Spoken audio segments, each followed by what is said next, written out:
Everyone, welcome to my YouTube channel. This is my first video. I am a teacher.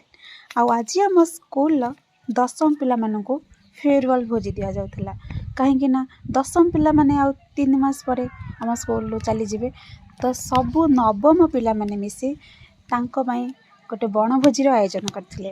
ତ ଆସନ୍ତୁ ଦେଖିବା ଭୋଜିଟା କିପରି ଗଲା। ତ ଆମେ ସକାଳୁ ସକାଳୁ ସବୁ ଟିଚର ମାନେ ଆଉ ସବୁ ପିଲାମାନେ ବହୁତ ଏକ୍ସାଇଟେଡ଼ ଆଜି ଜଙ୍ଗଲ ଭିତରେ ଭୋଜି ହେବ।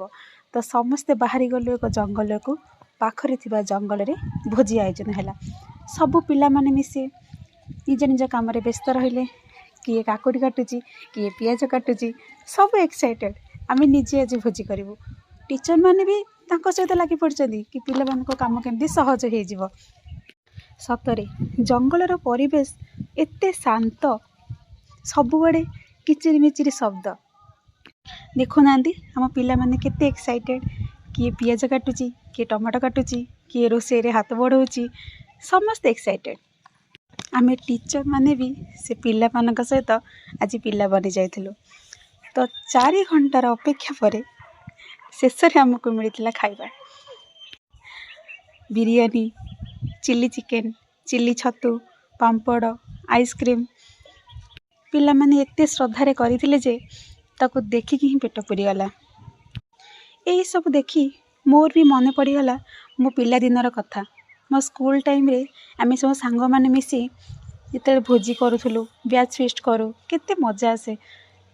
ଛାଡ଼ନ୍ତୁ ସେ ପୁରୁଣା କଥା। ପିଲାମାନଙ୍କ ଖୁସି ଠାରୁ ଆଉ କ'ଣ ଅଧିକା ଖୁସି ଅଛି। ତ ଆଜି ଆମେ ସେ ପିଲାମାନଙ୍କ ସହିତ ଏତେ ମଜା କଲୁ, ଏତେ ମସ୍ତି କଲୁ, ଦିନ ହିଁ ଜଣା ପଡ଼ିଲାନି କେତେବେଳେ କଟିଗଲା। ଶେଷରେ ଆମେ ସମସ୍ତେ ମିଶି ଖାଇଲୁ।